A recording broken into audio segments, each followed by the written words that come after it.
Хайрлы кун, с вами учитель казахского языка, и тема сегодняшнего урока это здание или еще что-то у нас, которые у нас есть, бывает в городах.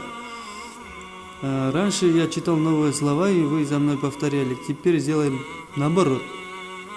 То есть вы читаете новые слова, и после сравните с моим произношением.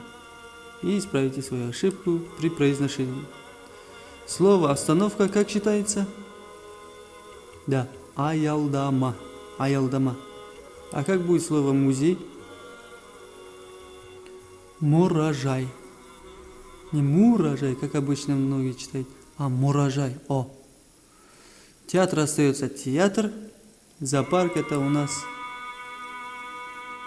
правильное произношение будет хайванаттар бағы.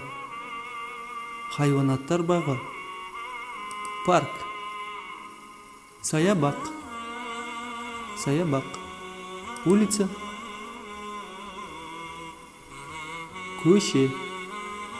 Көше. Мягко произносим. Двор это аула. Ну, если изучили, вот, нажмите слово «бастау».